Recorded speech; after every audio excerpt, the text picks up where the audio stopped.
Welcome to the IDP Show. I'm your host, Josh Raymer, joined in the Sode Shack tonight. On my right, Adam Markham. On my left, Bobby Reynolds. And joining us in the virtual Sode Shack, all the way from Cleveland, Ohio, the man from 4 for 4, Mikey Dubs. Mike, how are you, my friend? Good. What's going on, fellas? It is April. It is draft season, Bobo. So this is when we start doing a little bit of research on these rookies. Yeah, it's that time, y'all. It's that time. Starting to think about where some of these guys are going to be drafted. What are we from the draft? 3 weeks? I was going to say it's 3 or 4 weeks. About 24 days. Man. Starts on the 27th. Let's go. I agree with what you said a couple pods ago. The NFL offseason is pretty fun now with everything kind of getting pushed adequately back put apart. Yeah. You can only be bored for so long to where, all right, combine's up. All right, here comes the draft. All right, here's training camp.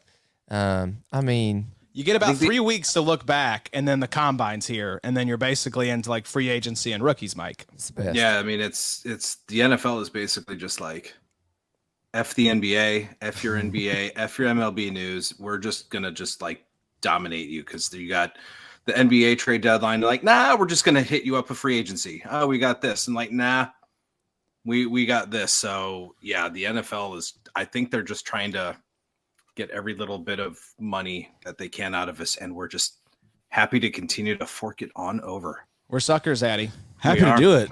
As long as we're creating content too, it makes it way easier on us. So that's right. Thank you for the news. More. But when we bring Mikey Dubs on, we did it last year. We're doing it again this year. We're running it back. We could talk Browns talk and Ravens talk all night. Mm-hmm. But let's talk some IDP, fellas, and let's talk sleeper rookie linebackers. Mike, we know some of the big names coming into this draft, the Jack Campbells, the Drew Sanders, the Trenton Simpsons. So tonight we are going to be digging a little deeper, going through some of these maybe lesser-known names that IDP managers need to be looking out for.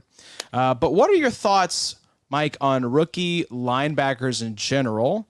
How should dynasty players be thinking about rookie linebackers as they head into a new season? So for this season, I wouldn't say it's a weird class, but it's a class of good players. I think there's athletes, but I think this is more of a class that has like maybe more long-term stashes. I think it's a good year to replenish for depth. There may not be immediate contributors this year, but I think if there's a bunch of guys that if they hit and they project and they develop, I think within 2 to 3 years, I think they're going to turn into some solid players. But the thing is, the linebacker position is, you got to be smart to play linebacker. So a lot of times these linebackers, they come in, they're learning and they're learning on the job. They're adapting to the NFL game, and they necessarily don't need to get on the field right away and contribute.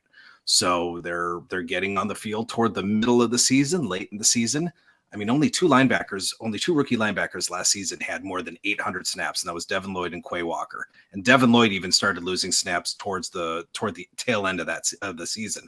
So, I mean, two linebackers. Everybody else, Brian Asamoah, Jack Sanborn, Christian Harris, they took on larger roles toward the middle end of the season, but they were not full-time linebackers. Those guys, there's only a handful that are coming right out of the gate as a 3-down guy. So they just need to be smart, need to diagnose plays, and just need to be smart. And yeah, you just got to kind of take a look and get those stashes. Cause if you miss out on Jack Campbell, it's fine. Especially if you do have depth, but it's a year to replenish the cupboard, I think. Yeah, Bobo, I think preaching patience with these rookie linebackers, like Mike said, we only saw 2 guys. Mm-hmm. And if you had one of those dudes in Devin Lloyd, you had to be patient near the middle of the season when he started losing playing time to Chad Muma. Yeah. So I think if you're drafting these guys, planning to plug them into your lineup, that's maybe not the best strategy. I mean, even look the last couple of years, like how many of these first-round NFL linebackers have really been plug-and-play in the NFL? Not many. We've talked about Isaiah Simmons and Collins. Look at Pat Queen. Look at Kenneth Murray. They had a chart, PFF did, of the first linebacker taken in like the last 7 drafts. Mm-hmm. some definitely some hits in there. Yeah, But you had also, Roquan. Yeah, Jarrett Davis. You had Darren Darren Lee. Darren Lee. Yeah. So some Yikes, big time busts there going back to like I think 2016, 2017. Yeah. Mm-hmm. So what's this indicative of? That the position is just really hard to play as a 22-year-old? I think so. Yeah, I think that's exactly what it is. I think so. And then, I mean, you look at PFF, like there's not a lot of linebackers grading well. It's almost like they need to be graded on a curve. Like if you get in the 70s as a rookie linebacker, that's phenomenal. Right? Yeah, if you're in the light green, you're good. Yeah, exactly. If you're light green and even borderline that orangish, greenish, and even if your coverage grade is in kind of that light green, and I think if your coverage is in the 60s as a rookie linebacker, I think that's not that's not horrible. Yeah, agreed. So we've got these three guys that we're calling kind of the, more known commodities with Sanders, with Campbell, and with Simpson. Real quick, do you have a favorite, Mike? Yeah. Is it Jack Campbell? It's probably it's Jack Campbell. I think he's probably the most pro ready. And if there's a guy that's going to be a 3-down guy out of the gate, it's probably going to be him. But again, he could hit a Jacksonville Jaguars situation where someone like with Jacksonville, they get Lloyd and they draft Trad Muma. So hopefully that doesn't happen. Or if he doesn't land in Kansas City, or in a situation where like it just blows everybody up and just screws us all. And so I really hope the NFL GMs have us content creators in mind when they do their drafts. Is we don't want to have to blow up our drafts, our saved drafts. Don't y'all feel like this NFL draft, there's like nothing safe? Like no, there isn't. There isn't. Kansas City's probably not drafting a quarterback. The Bengals probably aren't grabbing a wide receiver, and maybe Kansas City won't grab a linebacker. I mean, maybe Kansas City will mess with us though. But I'm just saying, Jack Campbell. going into this draft, it seems like there's nothing off the table. No, maybe the Colts bring in a running back. Maybe the Minnesota Vikings bring in they've traded up to get a quarterback. I mean, you never know. You never know. Never know. Adam might push for that. It's going to be a lot of fun. It's going to be a fun draft. Colts get Levis at 4. God, please no. Well, yeah, we'll see. We'll have plenty of time to talk how the Colts are going to bungle this situation. You've looked a little bit at Campbell and Sanders and Simpson. Do you have a favorite there? Yeah, it's definitely Campbell as well. You think so? Yeah. Okay. You too, probably, Addy? I think Addy may be a Sanders guy. I go back and forth, man. I'm really intrigued by Sanders and his big playability. Mm-hmm. But man, after the combine and Campbell put up that 9.98 and we interviewed like a lunch pail type of guy, it's hard not to like him, man. I've seen a lot of early comps for Campbell to LVE. Yeah, and people forget that before LVE got hurt, he was trending towards being pretty epic. Correct. But I'm with you, especially at like ADP. Sanders is getting. I think he could be a nice little spot in some of these IDP drafts. I mean, if you can get him if you can get any of these linebackers in the late second, but if you can get them in the early third, that's beautiful. That's absolutely beautiful. I'm honestly okay with late second. Late second's fine too. Truly. Yeah. Well, we talked about these three guys here, Mike, but I think from looking at your notes, I think there might be a guy here at number 2 behind Jack Campbell for you that we haven't mentioned thus far. So who is your number 2 guy in this class? So I think right now, my LB2 in this rookie class behind Campbell is Daiyan Henley from Washington State. He's my LB2. Athletic, former wide receiver, converted to linebacker, physical, plus sideline to sideline range. He's got really good length, active, takes on the blocks, doesn't care about contact. And he closes in on the ball carriers out of the backfield. So if you've got a shifty back out of the backfield, he's going to be able to track him down. And he's no hesitation, no wasted movement. Just a few of his weaknesses. Sometimes he does need to fight to get through traffic, and he can get lost in some of the routes. But I think he's projecting to be more of that weak side linebacker, that right linebacker in alignment.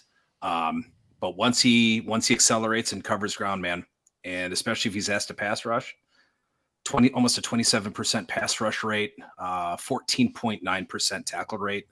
and just 5 missed tackles in 2022. When you look at some of these rookie linebackers that are coming out, they've got double-digit missed tackles. He had 5. So his play really jumps out, and he's really turned into one of my favorite rookie targets. And I think he has the makeup of a 3-down guy. Bobo, I know this is music to your ears. You're the Henley guy. What do you think hearing that Henley is Mike's number 2 linebacker? Yeah, I mean, early on, just watching the tape, Henley just jumps off the screen. Exactly what Mike says. Athleticism shows a lot of the 3-down traits. 6'1", 220.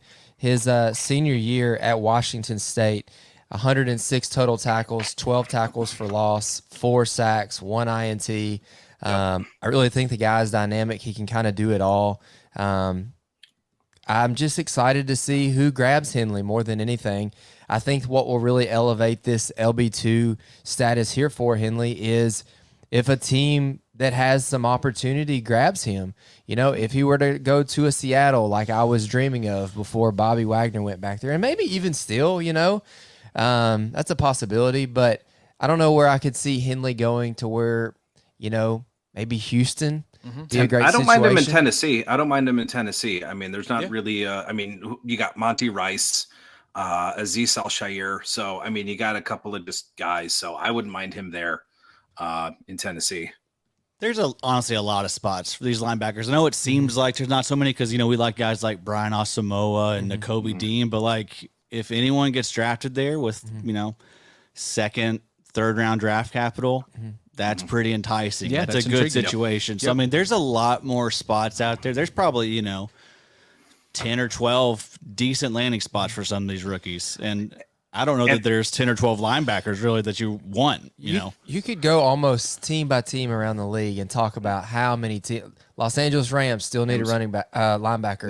Los Angeles Chargers still need a linebacker. The Raiders. I mean, we could go from west to east. Wait, I think even the Steelers. I mean, even outside of Cole Holcomb, but the Steelers could use an LB too. Who is a linebacker on the Chargers right now besides Kenneth Murray? I think they still have like Calvin Noy. Kendricks. That's right. I knew they signed somebody. I was like, wait, Drew Tranquil's gone. Yeah. But I mean, who's there? They're expecting a lot out of him. I mean, he was he was on the decline. He was hobbled last year, but he's lost a step for sure. Could y'all see? I know y'all both like Sanders a lot, but could you put Henley at least in front of Trenton Simpson? Maybe? Yes. Trenton Simpson scares me. Yeah, Simpson. I think I'm totally off of. Actually, I think I'm off of Simpson, especially if Arizona drafts him. But that's neither here nor there. But I think I'm actually off of Simpson. I don't know, just something ain't right. I don't know. Josh, on a lot of this stuff for the small school guys, like, you know, Henley played at Nevada for several years before going to Washington State. Do you think about that at all in terms of like IDP linebackers? Yeah, I mean, it's definitely a consideration. The level of competition, not as much for the defense, but especially linebacker. But it is absolutely something I think you have to pay attention to because it's going to, in a lot of cases, flatten the learning curve a little bit when these guys are playing at these, you know, SEC level schools, you know, these Power 5 type of schools. But at the end of the day, if the dude, like Mike says, has it between the ears, if he has the athletic measurables and lands in a good spot, I don't care if he went to, you know, Lindsey Wilson, that's fine. Sign me up, you know, like shout out Lindsey Wilson. I almost went Lindsey Madison, which is the cosmetology school, or there Drawn's Junior College here in Bowling Green. Lot to choose from. And with the way the linebacker position, you'd think it'd be valued a little bit more, but it really isn't. A linebacker that goes in the 2nd or 3rd round, even the 4th round, is not a bad thing nowadays. Because like the 2nd, 3rd, or 4th, I mean, they might as well have been drafted early because they're not going in the 1st round, and they're true. Like a valued. 2nd round linebacker, you can kind of look at as like a 1st round draft capital because everyone's getting bumped back because the NFL's devaluing linebackers. Yep. So I like it's all how edge rushers. It's all edge rushers in that 1st round. Edge rushers, cornerbacks, you know, in terms of the defensive guys. So. Yep. All right, we know Deion Henley is going to excite the table here, but let's move to your next guy, Mike, out of another small school, Tulane. He was the next player on your list. I got Dorian Williams, another guy. he has actually pretty decent coverage skills. So I think those coverage abilities, and granted, it's Tulane, but I think the coverage abilities are something that's going to keep him on the field in those nickel and passing downs. Was pretty good in zone, had really good eyes.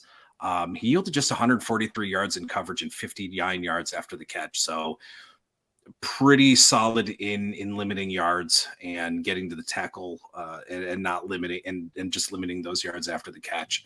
Really fluid in movement. He has good recognition post snap, so he kind of has a good idea of what's coming. Really physical in blocks, and he's going to knock you on your ass.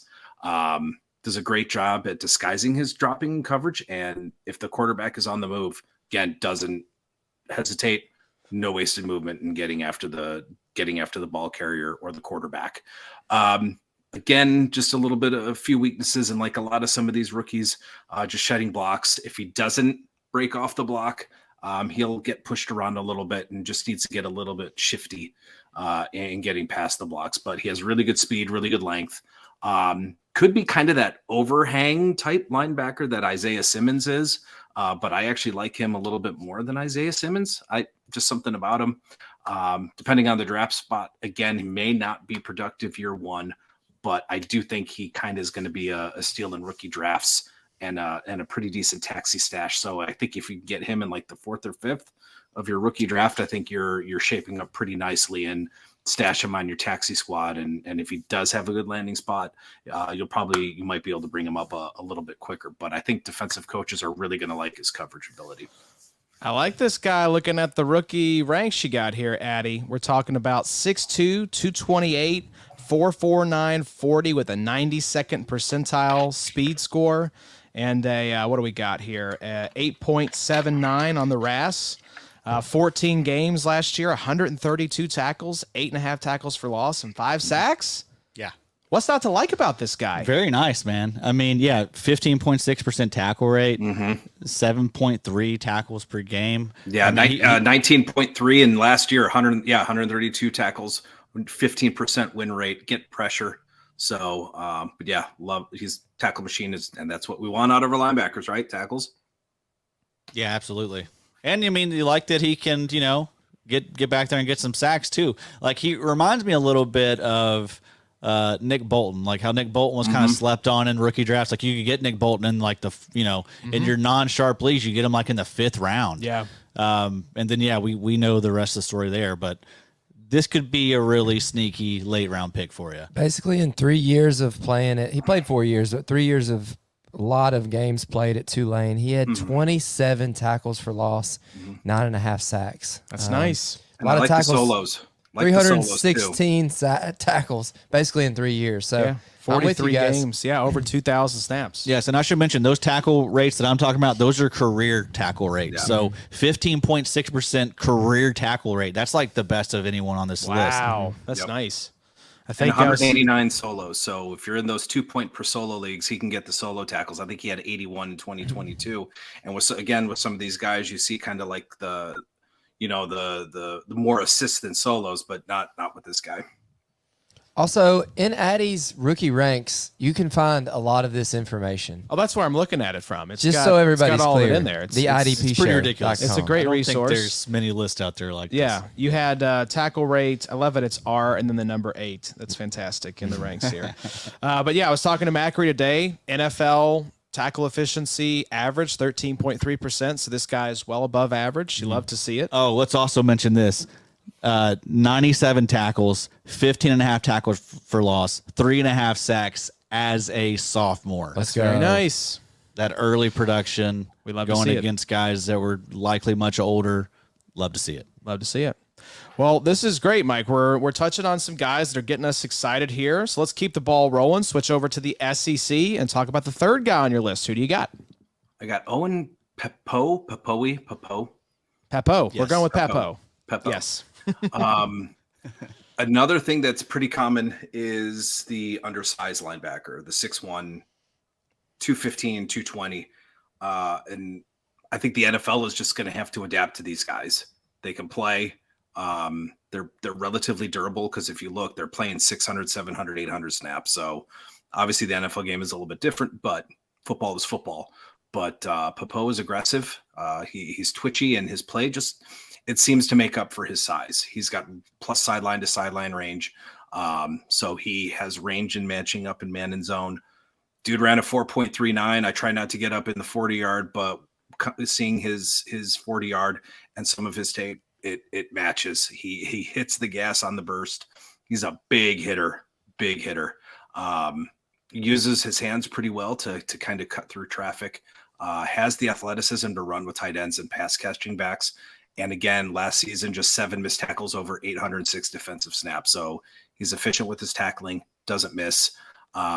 Just needs to improve his eyes a little bit in coverage, and needs to be more proactive as opposed to reactive. So he kind of has that, I guess, looking like he's stuck in mud or concrete. So he just needs to trust his instincts, trust what he sees, and go instead of react, because usually by then it's a little bit too late. But again, dude can play football. He can play in sub packages and nickel. He could probably, again, kind of play on that weak side, that right side alignment, but he can play on both sides. Just might need to be kept a little bit clean early on in his career. But again, one of those nice stashes. And, you know, like you said, Josh, the Auburn pedigree is not a bad thing, but, you know, but could be, again, one of those taxi stashes. Probably could get him in the 4th, 5th round. You might be able to get him in the 6th if no one's paying attention. Yep. Yeah, love that. This dude's a blazer, Addy. 4.39, like Mike mentioned, 97th percentile speed score, 9.32 RAS. Not as productive as we saw with Dorian, but Auburn pedigree interests me. A little bit smaller, 6'1", 226. Sure, but he's a solid option. There's some nice things to like about Peppo. Yeah, he's in that linebacker, 6 to 12 range, somewhere in there. Yep. But yeah, I think he could be pretty solid. I mean, that's a common theme we've seen with all these linebackers. Very athletic. Mm-hmm. Yeah, that may be a kind of a note here, Bobo, as we look at some of these interesting prospects, is you got to have that athleticism to play linebacker in the modern NFL. You know who else ran a 4.39?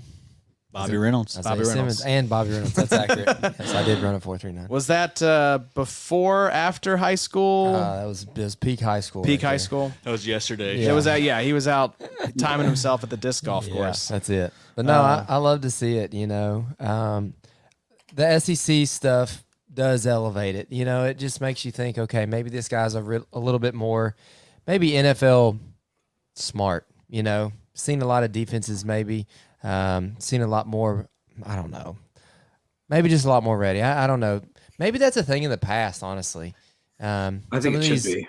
Some of these divisions are leveling up. I'm not a college guy by any means, but I don't know. Maybe we knock these other guys for not being in the SEC enough. I like how you talk through that. Huh? I like how you talk through that. Yeah, I kind of pulled an Addy. I went all the way around. You arrive at that conclusion. Right back where I was. Right back to... Just cut that if you don't mind, I Josh. don't know where we ended up there.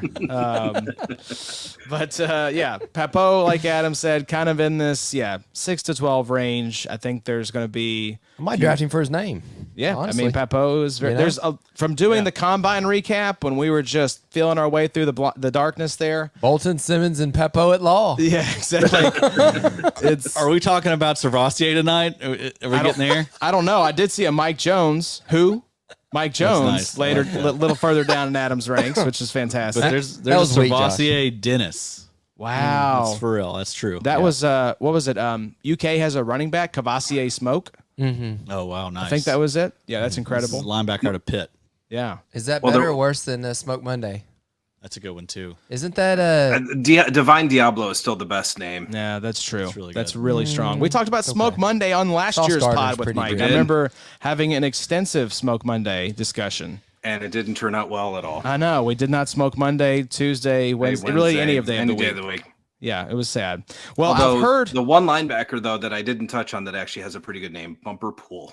Yes, there we go. I remember hearing that guy's name during a game broadcast, and I was like, this is it. We may have arrived at peak name right here. We arrived at Key and Peele.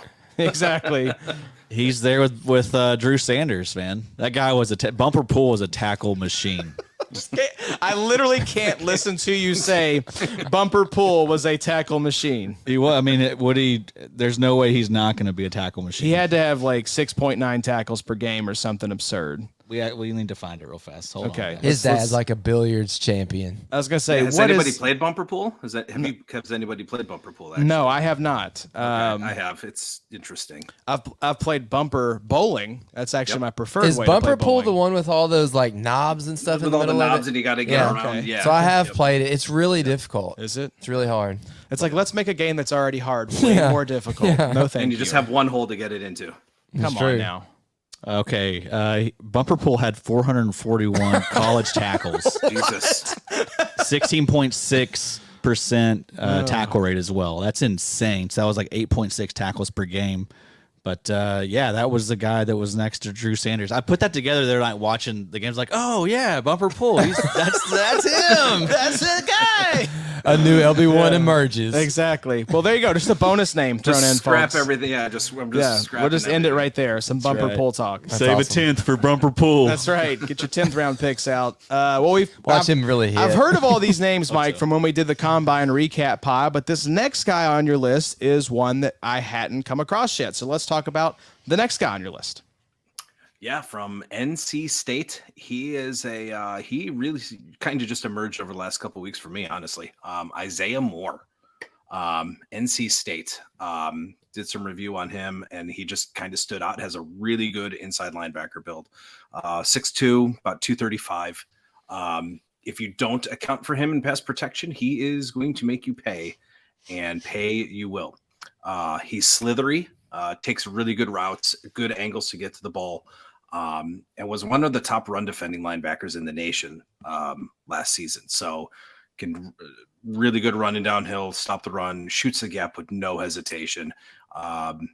And he kind of is he's the Tecmo Bowl linebacker. If he recognizes the play, you're screwed. If when you pick the play and you realize you snap the ball and you've got like 20 guys around you, that's him. If he recognizes the play, he's that Tecmo Bowl guy. He is going to swarm you.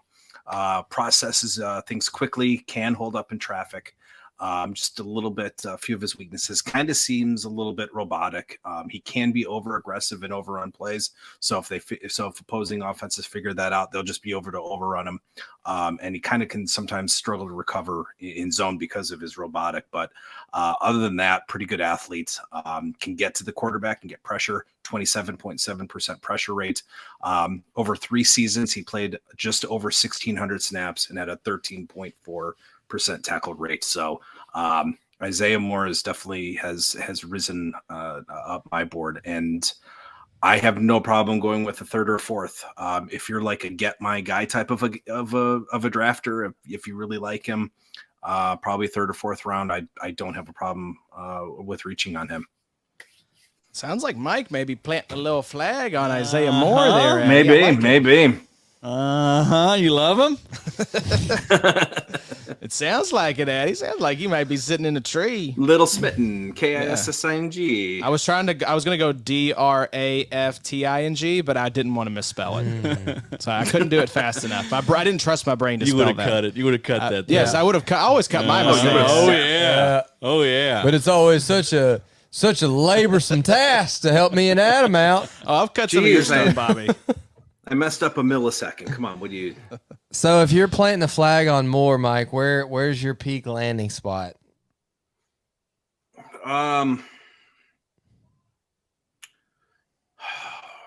Honestly, if he landed in Cleveland, I wouldn't mind him landing there.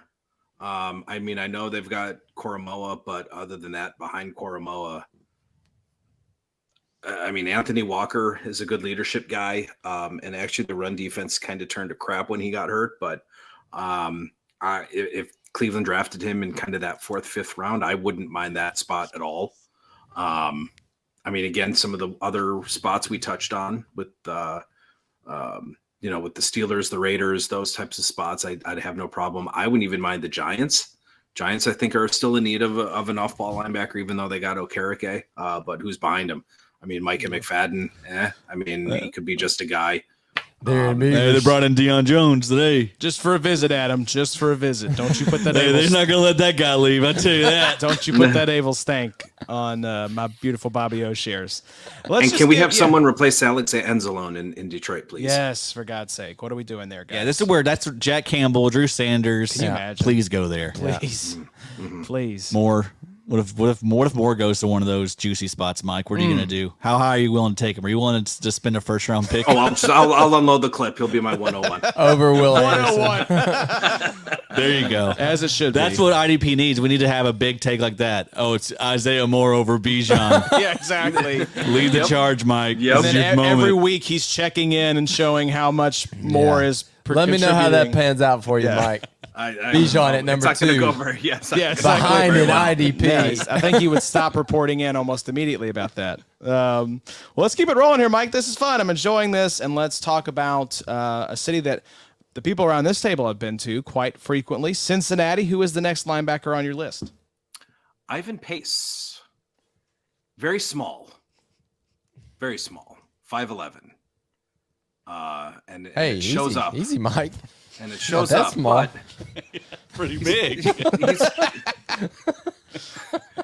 But played in Miami, made the transfer to Cincinnati. Does that make us like? Does that make us like height challenged at like 5'8"? I mean, yeah, we're all height challenged. Absolutely. Mike spent a long time on how small you were. Yeah. Easier, Mike. Adam gets real triggered when you talk about how short he is. But sorry, Mike, continue. I'm actually kind of my tall. I'm kind of tall. Honestly, I'm not. That's a I'm taller. I'm taller than Josh. I'll say true. that. Yeah, that is true. He wears high heel shoes. Oh man. But I think his size is definitely going to come into question when it comes to a spot where it comes to get drafted. But again, he's really smart. Tracks the ball well in traffic. But when you do see him play, it's like that Madden glitch when you see, someone like 2 inches tall trying to keep up with all the tall guys, but he's making plays. I mean, you can't deny the fact that he's making plays, that he's getting tackles. He's got really good change of direction, really good recognition. There's no hesitation again. He kicks it up a notch when he sees a play. In the words of Worm from Rounders, when he sees a mark, he takes him down. That's him. I always enjoyed Mike's references. So few weaknesses. He does have a very short tackle area. He had 30 missed tackles over the last 2 seasons. He had 18 missed tackles in 2022. So that's a little bit of a problem. Probably won't be able to cover tight end, but he's got a good sideline to sideline range. He can get under offensive linemen because of his size. I think if he were 6'2", 6'3", I mean, you're probably talking about a first or second rounder. But he's played around to shortcomings, and there is a pun intended. I think he's going to be an intriguing prospect. I think talent could win out, but I think he's going to be another taxi stash. Yeah, this guy went from like 5'11" to 2 inches tall in the span of this analysis. It makes me think about like NFL minis. Yes. Yeah. Is that account still around? I feel like I follow them, but I haven't seen anything in a while. They should have done more, man. They should have continued to. They didn't post enough. Yeah, I'll say that. Post more NFL minis. Yeah, I mean, no one stuffed the stat sheet more than Ivan Pace Jr. Mm-hmm. 13 games, 136 tackles, 20 and a half tackles for loss, and 9 sacks. Good God. Yeah, I was looking at the athleticism and it wasn't quite there for me. Then I scrolled over to the production and I was like, oh, baby. Yeah, and then the PFF grades were also really, really good. 93.1 PFF grade. He graded as the highest defender, I think, or at least the highest graded linebacker. Mike, how tall is JOK? 6'1". Is he 6'1"? I didn't think he was. I thought he was like right at 6 foot. 6 foot, 6'1". I don't know. He's not much taller than me. Yeah, just barely. Adam's barely, yeah, right. Yeah, you're pushing like 6'2" now, aren't you? I mean, going to play linebacker, bro. on a short day, apparently. Yeah, this dude. I mean, I know the athleticism isn't really there, the size, not really there, but ultra productive dude. Ultra productive. Looks also very tight. Mm-hmm. Ratted up completely. I gotta look at this dude now. Mm-hmm. very cool looking. One of the cooler looking linebackers. So that does count for loss. Also, I mean, I like the Pace Jr. That's a strong last name. Kind of a good name. He looks sick in these Cincinnati uniforms. He looks very cool. Good very God. good in the uniforms. The drip factor. Good drip. You're coming out of Cincinnati being a Bearcat. You're probably pretty drippy. Every jersey shot of this guy, he's got it pulled halfway up his halfway up his shows off. He's got the midriff going. The Zeke. Yes, the Zeke. Yeah. So he's aware that he's looking good. I would like to be a little less showy with that. I'm not crazy about that, but he knows he looks hot. He does look hot. I mean, what can you say? Can we get this guy to 6'1"? Can we put some inserts? Some orthotics. Mickey from Seinfeld. Mickey from Seinfeld. Put in the list. Couple extra inches there would be great. That's what she said. So yeah, Ivan Pace Jr. I am interested in this guy. If I'm sitting there, I've got some 4th round picks. I think I have a 5th round pick this year. I'll be looking at a guy like this. Sure, why not? Everything's landing spot dependent, but I think all of these guys are going to be on my radar no matter where they land, really. Yeah. I mean, when you see a guy score like that, produce like that stuff usually translates. I want to take a swing on those guys. If they are going to get an opportunity, of course. I mean, obviously he could be a huge bust, but if he does happen to get an opportunity, if he does end up playing really well, man, you might just have you a league-winning type linebacker. 2021 and 2022, he had like 250 tackles. He had 33 tackles for loss and 11 sacks in those 2 years. Baller. Dude, I mean, seriously. He had 41.5 tackles for loss career. And then that was like 1.2 per game. That was like Will Anderson was like 1.4, I think. Thank you for bringing this guy to our attention, Mike. Yeah, this is beautiful. Well, now Ivan Pace to him. We've known for a while if you're in the sheets. Yeah. You're in the sheets? The spreadsheets. Freak in the sheets. Yeah. Let me clarify. Let me definitely clarify. You freaks. Yeah, you freaks. Let's talk about the next linebacker on your list, Mike, before Adam says something else completely inappropriate. And we are going to Wisconsin for this next guy. Adam, you can say everything inappropriate. It doesn't matter. I would like to point out, if you're watching on the YouTubes, like Mike looks like Morpheus for like half the time, because just the way you look in the screen, like it looks like blue sunglasses. Yes, on our end. It's very cool. Yes. It's very drippy, Mike. It's a good look. You got the drip tonight. Red pill, blue pill. See? It's true. We know movies. Watch the YouTube, folks. You can check out Mike as Morpheus here. I don't know how to come back from that one. Let's talk Nick Herbig. All right, we will talk Nick Herbig from Wisconsin. So mostly played on the edge, but I think he's going to make the transition to off-ball linebacker, and I think he's probably going to get comped to Joe Schobert and TJ Watt. He's a bit undersized compared to Watt. Has real good lateral movement though, but what you're going to see, he had very similar numbers, tackle numbers to Joe Schobert, and they kind of played similar positions. He's real flexible around the edge, plays really well downhill. He drops into coverage. It is really fluid with his change of direction. Does have an impact at the line of scrimmage. 30 tackles for loss over the 21-22 seasons. And again, over his career at Wisconsin, very, very similar to numbers to Joe Schobert. And we kind of saw when Schobert was a 3-down guy in Cleveland, look at the tackle numbers he put up when he was an off-ball linebacker.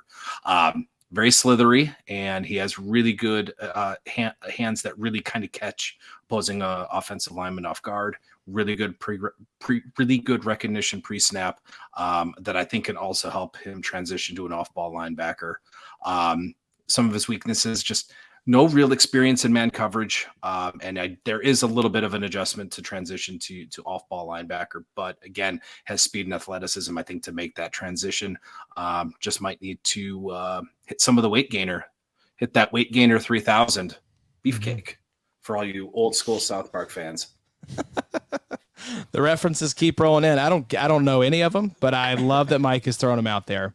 Because you shoot your shot, shoot or shoot, Addy, as we know. I feel like we probably should know most of these. I mean, these are pretty, Yeah, these aren't like obscure properties. We're just, we're losers. I'm not Dennis Miller here, and I'm throwing things out from like literature, from like Sanskrit references, and I'm not. Adam hasn't watched anything but cringe comedy since like 2004. Yeah, so it's unfortunate, man. Right. Yeah. That's all NFL for me. Doesn't stop ever for me, guys. I never stop. It's true. I see you in the dock. Grinding and grinding and rising. I'm never stopping.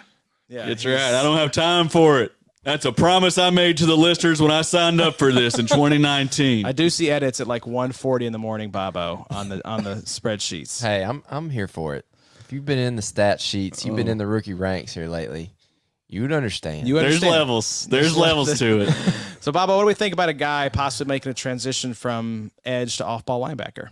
I mean, I think it'll be fine. The guy sounds like he's pretty talented. Did Chenal go to Wisconsin? He did. So this was the Chenal Scaling the double-decker bus school of football. Gosh, I could watch that. Another type. I could watch that so many times. He does. I think he does watch it. I think yes, he does. sir. I think he's scared to admit how much sir. he watches. LB4, Leo Chenal. Exactly. LB4. The day you slide Bolton below Chenal. Yeah. And then he gets drafted to Kansas City. Yep, there we go. That's how these things go. He sounds good, man. Edge to off ball is going to be pretty tricky. I think the bigger problem for Herbig sounds like it's going to be no experience in man. Yeah. If you're, out there on an island by yourself, you can made to be looked a fool in the NFL, and may happen to old Herbig. Yeah. Addy, what you got there? I was just waiting for you to finish that point there. Yeah. Hashtag analysis. Yeah, man. You never know. You never know. That sounds good, Adam. Thank you for that. Let's go back to Mike now let's legitimately move on, Mike, because I don't know what the rest of this table is going to add to that conversation, but who's the next guy on your list? A small school standout from Jackson State, Aubrey Miller. Pretty solid in coverage, allowed a 58% catch rate, just 129 yards after the catch, had a 13.8% tackle rate in 2022, 93 tackles, had 224 total tackles over 3 seasons at Jackson State, 13.1% tackle rate. But missed tackles were an issue. He had 14 missed tackles total between 2020 and 2021, had 17 in 2022. So I'm just, it's just one of those things. He just forgot to break down and wrap, but he's got good build. He's got a good temperament, stacks and breaks off well in traffic and blocking, and really is just kind of, he doesn't stop in pursuit. My only concern is when it comes to these smaller schools, will the play speed translate to the next level? So that's really kind of my only concern. But if you've got multiple 6th, 7th round picks, however deep or however long your, however much your rookie draft goes, if you just need a filler, I think Aubrey Miller is a good filler. If you need a filler, draft Miller. I was gonna say that's his. That's a great slogan for your draft pedigree. That could be huge. That really could be huge. So did he play for Prime last season at Jackson State? Yeah, that would have been Prime. Wow, cool. That's awesome. Yep. So I'm curious, Mike, when you're looking at some of these smaller school guys, what is it about them that makes your ears perk up? Is there one thing in particular, maybe a couple boxes that they check to get on your radar? I think with him, it was his coverage that kind of stood out. And plus, don't we want to all be smarter than everybody else? So isn't it more of an ego thing saying, hey, I got this guy. This is one of the guys I checked off and mentioned way back when it became a star. So no, but seriously, I think it's the coverage and the tackle numbers. That sounds like two pretty important things, Bobo. Yeah, is this even going to be like the type of guy that we pay attention to in drafts, or is this like a waiver guy? Keep an eye on him, on waivers. Yeah, Taxi probably. stash. Yeah, exactly. So like I said, if you've got a bunch of picks and you're just kind of rounding out your roster and you're deciding between maybe, I don't know all the rookies, but if you want to take a chance at some upside. For sure. I like that. Yeah. Makes good a lot size, of sense. 6'2", 225. Big dude for Jackson State. And I mean, let's be honest. Most of these guys are probably going to be on waivers. Yeah. Yeah. These are deep cuts here. Mm-hmm. Most people are aware. We're talking about rookie sleepers. That's what we want. Yep. That's why Mike's here. But most people are only aware of the first what, 6 3 or linebackers? 4 or 5 guys. Yeah. Right. 6 is pushing it probably. Even in most of your good linebacker drafts, how many are really drafted? Yep. You know, you're probably drafting 6 or 7 Something edges. kind of interesting to look at, like Yeah. over the course of our main dynasty league, how many linebackers go each year. Yeah, exactly. I would guess maybe 6 or 7, maybe 8, And then probably 3 or 4 DBs. maybe more than that. Yeah, like Jalen Petre was undrafted in most drafts last year. That's surprising. Yeah, he was thought undrafted he in our was- main league, was he not? Yeah, he was. Now, most of our drafts are only 5 rounds. I mean, we have Yeah. a couple leagues where we've 7 got 6 rounds. and He's 7 rounds. definitely drafted. Yeah. But yeah, he made it through in a few. It's going to be interesting in some of our drafts to see where Jalen Carter goes because he's going to be drafted in most of our IDP drafts. Just I because would he's a say. big name. But you think Yeah. about it, too. I mean, 5 rounds in a 12-team league, that's 60 picks. 60 picks. It's probably going to skew more offense. I don't Yeah. think it's going to be a straight 30-30 split. You're probably going to see more like 35-25, somewhere in that range. So if you're down to 25 IDPs split across 5 position groups, not going to have any CBs taken most likely. No. And- I bet Cansey gets drafted too. Yeah. Yeah. You'll So have, there'll be every 2 year you defensive probably tackles. have like 2 or 3 Branch. defensive tackles. Yeah. Branch will go. I think- There'll be some Yeah, I other think with- safeties that get capital and get Yeah. drafted up there.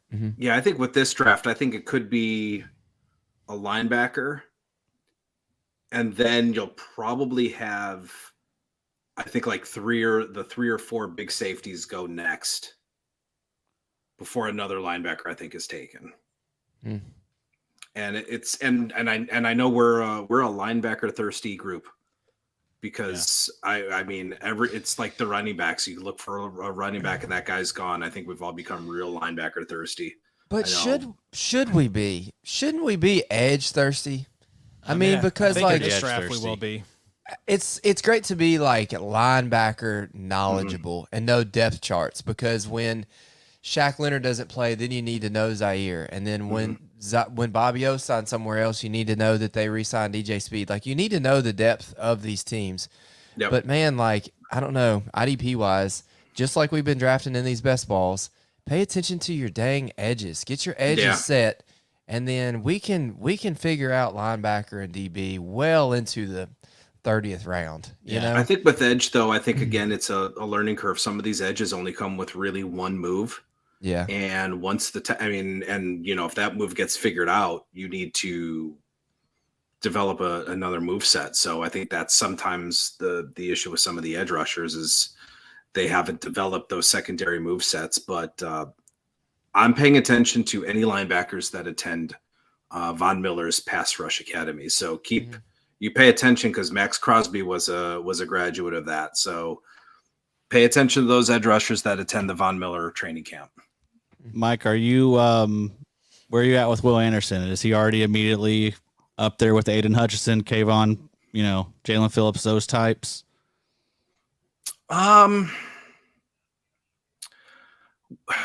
I don't know. I go back and forth with Will Anderson because I think it all depends on what his designation is coming out. Is he going to be a linebacker? Is he going to be a defensive end? Because he's looking like another Micah Parsons. But if he's got a DE tag, then I'm probably going to be more interested. But if he does come in with a linebacker, I don't know. I don't think I'll be as interested on him. You got to think Sleeper probably throws the duel on him Yeah. just from the jump. Yeah, quite honestly, man, I don't even. And did MFL worry like about that switch? anymore. Who cares? Did MFL also make the Yeah, complete switch too? Okay. I Yeah. think he'll probably be designated D end on D end and RSO. yes, Yeah. for But sure. yeah, let's assume edge defensive end designation. And yeah, if you're in leagues like that, get out of them. yeah, like Yeah. it's weird to be handcuffed by these arbitrary designations that are quite often wrong. Yeah. Like we're all big boys. We trust that you guys are smart. Like figure it out. If you're being hamstrung by settings, Yeah. like find a Change different this- league. Yeah. Yeah. Now, what was Get the question? Now, do I put Will Anderson like above Hutchinson? Those guys? Yeah, let's assume he's designated as an edge. Okay. And like if this is just like a mixed Hutchinson- drive. Yeah, mixed- Hutchinson. Yeah, I offer you a trade. You give me Aiden Hutchinson, I give you Will Anderson. I'm keeping Hutchinson. I think All I'll right. What probably about keep Hutchinson, what too. about Will Anderson, Kayvon? I'm probably keeping Kayvon. All right, And the what only if- reason why is because like I drafted these guys and I believe in them and I want to hang on to them. That's sense. Just kind of what how I come at it. I'll be honest. I love them all. I want them all. I don't care. Here's a trick question, Mike. You passed. You passed. Good job. Anderson, Jalen Phillips. Oh man. I mean, my heart wants Jalen Phillips, but I mean, I think Will Anderson is absolutely special. I will say 2 human beings that I really trust, Joey the Tooth and John Macri, just gushed for about 10 minutes about Will Anderson. But if you saw us on the YouTube, you check it out in a short. Yeah, I mean, it's situational too. That is correct.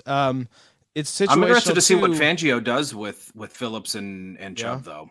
Yeah. But you think about those guys like a Hutchinson, Thibodeau, Jalen Phillips, they're going to contribute more to your lineups, most likely this year, because these guys take time to develop. Even the best edge rushers, their kind of talent or production curve goes up significantly as you get into like year 2, year 3, year 4.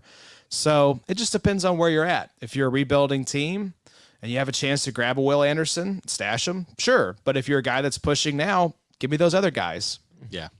Even though I think Will Anderson could absolutely produce. You're right. In flashes. A month into the season, you may be like, oh, God. That's Will like Anderson is right. Will Anderson is a top 5 asset. Yep. So, I mean, that is the risk you run. Exactly. But, I mean, again, all those pieces, phenomenal. Those are the guys you want to be targeting. All those guys, in my opinion, are top 10 edges. Will Anderson is already a top 10 edge.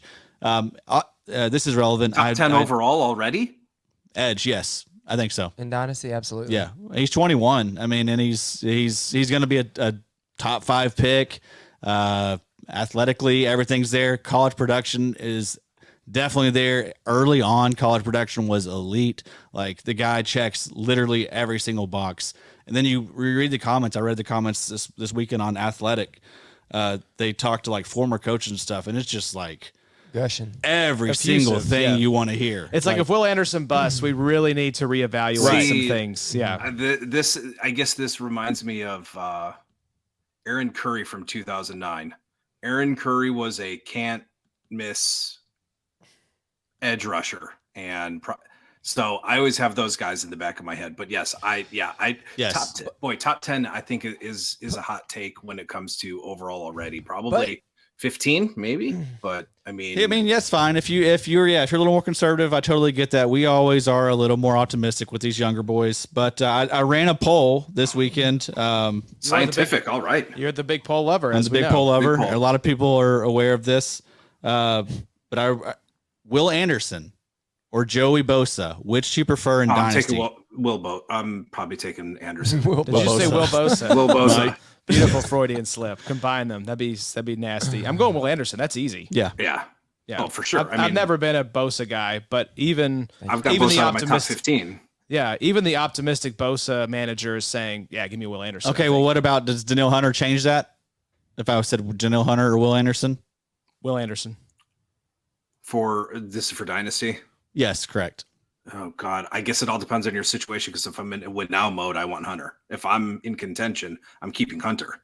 If I can add Anderson to Hunter, but if I can add Anderson with Hunter, yeah, absolutely. But no, if I'm in a win now and not allowed to do that, no one's doing that trade. Also, I don't think. I mean, no one should be doing it. If you can get those trades, you do that trade. I don't think it matters where you are. If you have a chance to get someone 7 years younger and could potentially be better than Danielle Hunter, I know the bust stuff. I know that's possible. It's also possible this guy could be like we mentioned, Micah Parsons light. Mm-hmm. So I'll take the swing. Quiddy Pay over Will Anderson over Will Anderson, baby. Mm-hmm. Yes, Will Anderson. 1,000%. Will Anderson's gonna win out on a lot of these. Garrett? No. Parsons? Nope. Crosby? Nope. Watt? Yes. I think so. Take Will Anderson over. Well, yeah, I guess so because of the because of the brittle bones. Yeah, brittle bones. Nick Bosa. You're taking Bosa. No. Nick Bosa's probably 2 behind Parsons for me. Yep. Brian Burns. Reddick?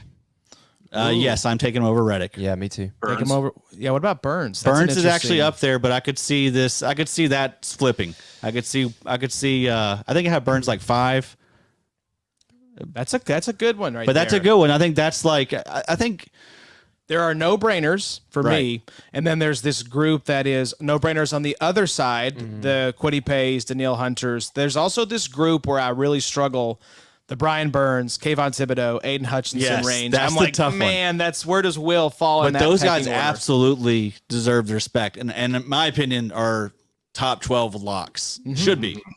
Yeah. And some of these new guys that you're like Thibodeau, Jalen Phillips, like we're starting to see it out of some of them, you know? Yeah. Oh, yeah. Oh, yeah. It's there. Well, and especially if Will Anderson gets top 5 draft capital. Yeah, he's going to land in probably what? Arizona, maybe Probably. Indy, maybe Indy. opposite. Oh my God, that'd be Kwity Paye. amazing. Could you imagine? Give me that all day. Dude, yeah. So play devil's advocate. Worst case scenario, and Will Anderson doesn't look amazing. Could it be worse than Chase Young's situation Exactly. right People now? still are willing to give you like multiple. Like people love Chase Young still. OSU, Alabama, Dreads. Yeah. The draft capital, the hype. I mean, both being the highly touted edge rushers of their class. I am so out on Chase Young. It's not even funny. I think I barely have him. I think I barely have him ranked. The dude averaged like 5 points per game, if that, this year. Like, you know, and last year it was like less than 7 points per game. Like he has been bad for 2.5 years that now. name carries a lot of cachet, though, Bobo. and you can tell that from a lot of our best balls. You know, the ADP where Chase Young's being drafted is like, gosh, do you guys not know? He doesn't make it out of he's always drafted within like the first 4 rounds. Absolutely. Like, Third round Oh most man, of are the you time. serious? Yes, dude. It's insane. Let's pull it up here because that is I think we just had our 10th completed best ball pipe in here. So let's take a look at where the good folks are drafting Chase Young. He's one of several players that I'm like, guys, what are we doing? What are we doing? And Jordan Brooks. I mean, Jordan Brooks. Oh my God. Yeah, so Jordan. We don't understand. Jordan We've been telling Brooks people to is not draft him. LB22. Shaq Leonard is, I believe, still LB6. That's another one that's like, what is going on What here? are you doing? And then Chase Young is DL, so that's D tackle plus D end, DL 19. Gosh. ADP of 31.5. So that is basically like a mid 3rd round pick, right? Who's That's around bad. him, Josh? So you have Like, where's Rashawn Gary going? Because I'm easily taking Rashawn Gary over Chase Gary Young. is still going too high. Harold Landry is still going too high. Yeah. I mean, right around Chase Young. So this is about 3 spots up. You got Highsmith, Patrick Queen, Josh Allen, and then right below Chase Young, Frankie Louvu, Uchenna Nwosu, Logan Wilson, Zaire Franklin, Matt Milano. Yep. Chase Young don't belong. That's for sure. Yeah. It's like one of these is not I'm like taking the Carl other. Granderson over Chase Young. Wow, now that is rich. That's a deep cut. That is spicy. That's a spicy meatball, Mike. Is it really? Yes, sir. That's the quote. That's the quote for tonight. That's a spicy meatball. Put that on the tweet. I'll put that I on got the Carl shirt. Granderson as my DL23 this year. Wow. Hey, I mean that'd be awesome. He's gonna have an opportunity for sure. Yeah, him and Peyton Turner. He's got all his fingers, unlike Marcus. Yeah, it's true. All right, I don't know how we got off on this tangent, but I love it. But hey, whatever. But this is good. this is the good stuff. Let's get back to linebackers, though. Mike, you got some quick hitters you wanted to touch on here. Jumping back to the SEC, who's your first guy? Ventrell Miller from Florida, linebacker, obviously. Good leadership traits. He was the heart and soul of the Gator defense, and I think he does kind of play beyond. Has good reads and reacts. He's explosive downhill, reads routes well in zone. Some of his physical traits might be a little bit tough to overcome.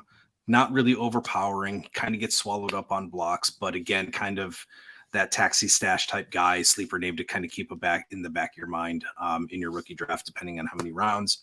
Another one, Mahmoud Diabate, linebacker from Utah. He actually transferred to Utah and spent the final year as kind of Devin Lloyd's fill-in. Plays really well sideline to sideline. Another really good downhill attacker, but still learning, still raw. Some coverage issues. If you're going to have him in on those 3rd downs, those passing downs, you're probably better off sending him out of blitz as opposed to dropping him in coverage. Just kind of still learning to get through traffic and kind of needs to plan a move or two to kind of get ahead, to kind of get around the traffic.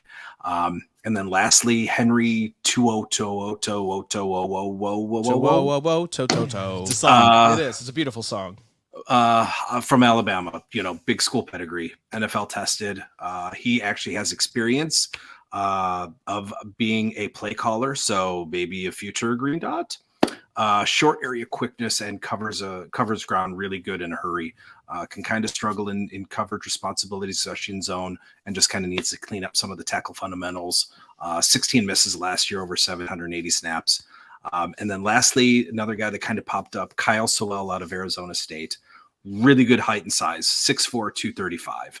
Has a really good NFL spin move, really good off the snap, good acceleration, 110 tackles over 764 defensive snaps last year, 14.4% tackle rate. So some of the weaknesses, and he kind of tends to avoid contact and tries to go around instead of taking that point A to point B. That quick shot kind of goes around the traffic. But Kyle Sowell, Arizona State.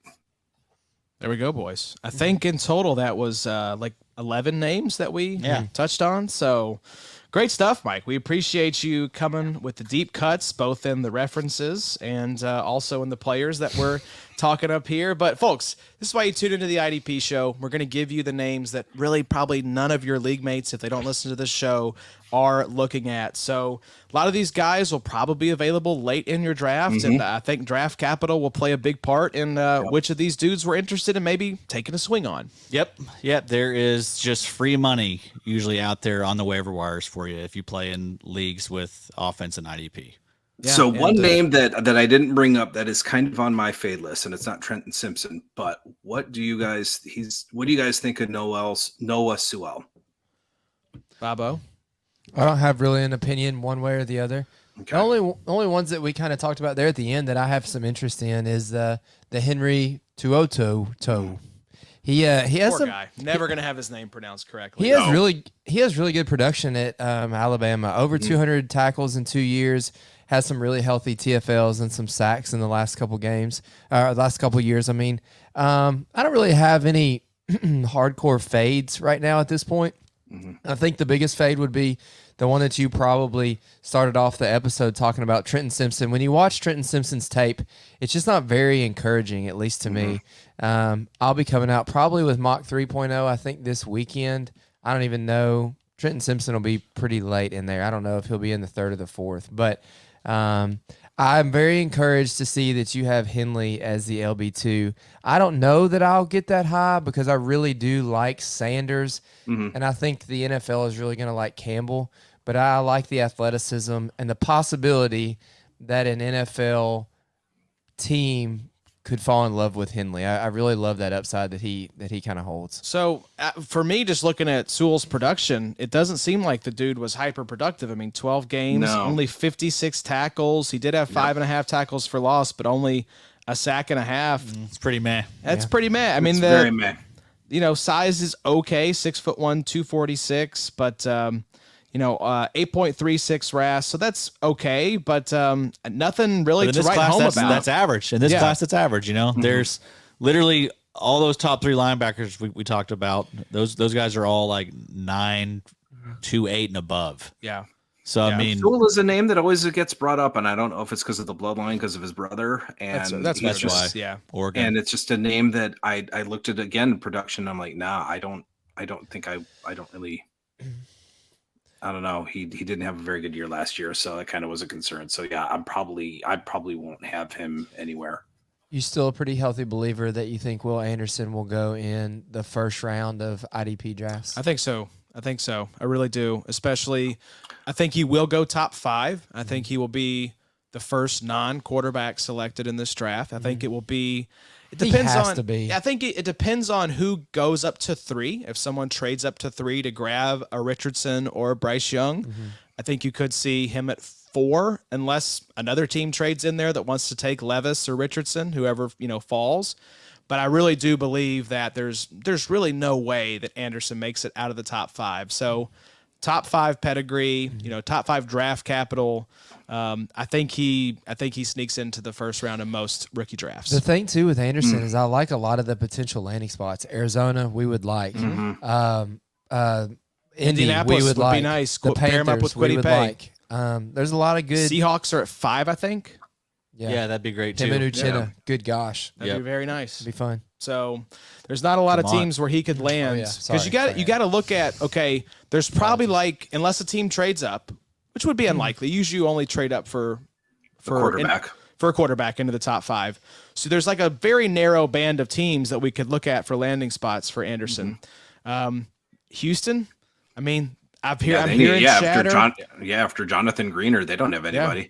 I mean, I'm hearing chatter. Peter King wrote it up that there's a chance they go Will Anderson at 2 and then come back into the top, 5 or 6 to grab a quarterback. Interesting. So now, if Will Anderson landed with Houston and DeMeco Ryans, that is a very good pairing, and definitely would be interested in that for sure.